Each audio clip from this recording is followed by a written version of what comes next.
कल से आपकी सेकेंड यूनिट स्टार्ट करी हुई है काइनेमेटिक्स। कल आपको उसके कुछ टॉपिक बताए थे।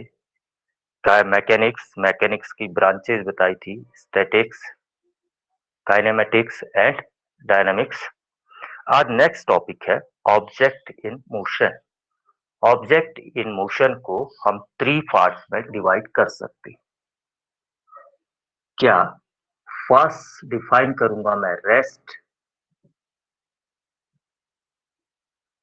सेकंड डिफाइन करूंगा मैं मोशन।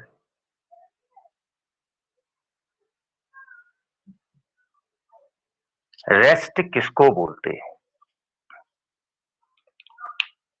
जब किसी ऑब्जेक्ट की अपनी सराउंडिंग के रिस्पेक्ट में पोजीशन चेंज नहीं होती है, उसको उस टाइम उस ऑब्जेक्ट को आप बोलते हैं रेस्ट में। जैसे फॉर एग्जांपल, बोर्ड के रिस्पेक्ट में मेरी डिस्टेंस क्या है? कांस्टेंट है। मैं बोर्ड से 1 मीटर की डिस्टेंस पर हूं तो हमेशा कितने डिस्टेंस पर रहूंगा? थोड़े समय तक 1 मीटर। तो बोर्ड के रिस्पेक्ट में मेरी डिस्टेंस ना बढ़ रही है और ना घट रही है, तो मैं किस पोजीशन में हुआ? यहाँ पर रेस्ट की पोजीशन में। अगर किसी ऑब्जेक्ट की अपने सराउंडिंग्स के रिस्पेक्ट में, सराउंडिंग्स मीन्स चारों ओर जो चीजें हैं उनके रिस्पेक्ट में उसकी पोजीशन चेंज नहीं होती है, तो उसको आप बोलते हैं ऑब्जेक्ट तब किसमें हुआ? रेस्ट में।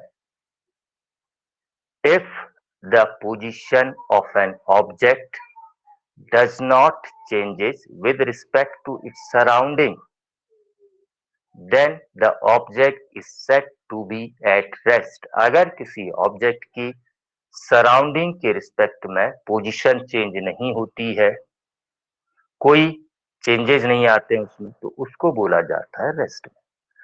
अगर ऑब्जेक्ट की सराउंडिंग के रिस्पेक्ट में पोजीशन चेंज हो जाए, मैं यहां से आगे की ओर चलूं तो बोर्ड से मेरी डिस्टेंस बढ़ती जाएगी, या दूर से इधर को आऊं तो मेरी डिस्टेंस बोर्ड से घटती जाएगी। यानी कि बोर्ड के रिस्पेक्ट में मेरी पोजीशन कंटिन्यूअसली चेंज होते जाएगी, तो इस कंडीशन में मैं बोला जाऊंगा मोशन। तो सराउंडिंग इंपोर्टेंट चीज है। अगर किसी ऑब्जेक्ट की सराउंडिंग के रिस्पेक्ट में पोजीशन चेंज नहीं हो रही है तो वो होगा रेस्ट में। अगर सराउंडिंग के रिस्पेक्ट में उसकी पोजीशन चेंज हो रही है तो वो बोला जाता है मोशन। अच्छा, अब और क्लियर होगा ये टॉपिक, थोड़ा ध्यान दीजिए। नेक्स्ट टॉपिक है रेस्ट एंड मोशन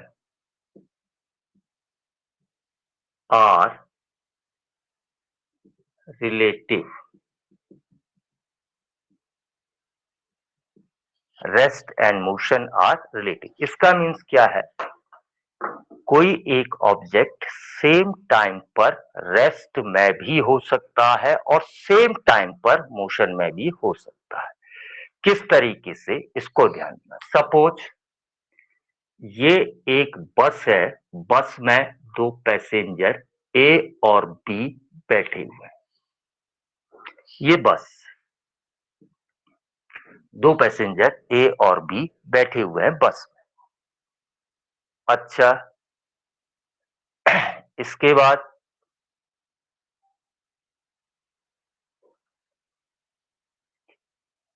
ए और बी तो बैठे हैं बस में, एक तीसरा पैसेंजर ले लिया, एक थर्ड पैसेंजर, ये सी, जो कहां पर रखा खड़ा है? रोड में। थर्ड पैसेंजर रोड में, अभी बस रुकी हुई है, स्टेशन में रुकी हुई। तो ए और बी अगल बगल बैठे हैं, तो ए के रिस्पेक्ट में बी की पोजीशन में कोई चेंज नहीं, बी के रिस्पेक्ट में ए की पोजीशन में कोई चेंज नहीं। इसका मीन्स क्या हुआ? ए के रिस्पेक्ट में बी रेस्ट में है, बी के रिस्पेक्ट में ए भी रेस्ट में है, और सी की पोजीशन में भी कोई चेंज, इनके रिस्पेक्ट में सी की पोजीशन में कोई चेंज नहीं हो रहा है। तो इसका मीन्स क्या हो गया? ए और बी सी के रिस्पेक्ट में रेस्ट में है, या सी ए और बी के रिस्पेक्ट में किसमें है? रेस्ट में। तीनों एक दूसरे के रिस्पेक्ट में रेस्ट में।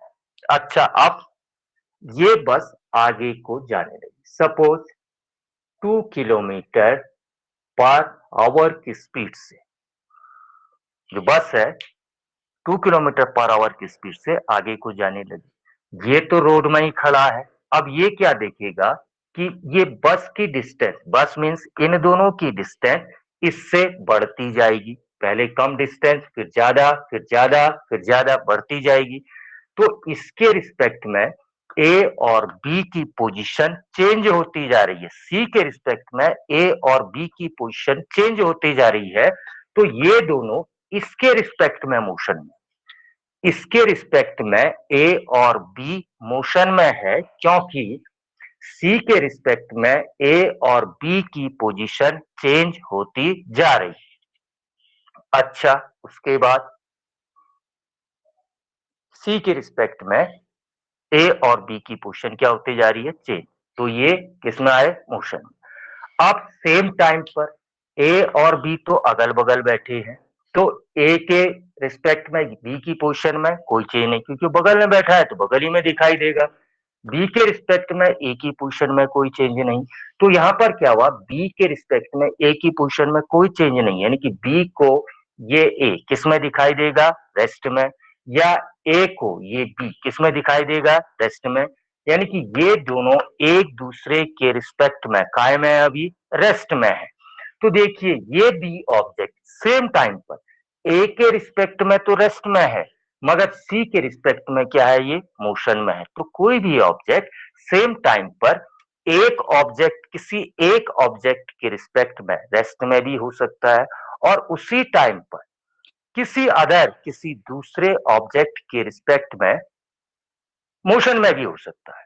तो इसको आप रिलेटिव फॉर्म में लें। जैसे अर्थ पर मैं और आप बैठे हैं, तो हम दोनों एक दूसरे के रिस्पेक्ट में रेस्ट में है।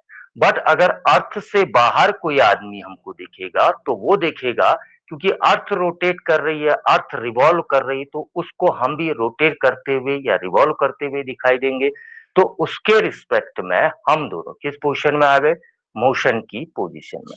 तो एक ही टाइम पर कोई ऑब्जेक्ट रेस्ट में हो सकता है किसी एक ऑब्जेक्ट के रिस्पेक्ट में, और वहीं पर सेम टाइम पर वही ऑब्जेक्ट मोशन में हो सकता है किसी दूसरे के रिस्पेक्ट।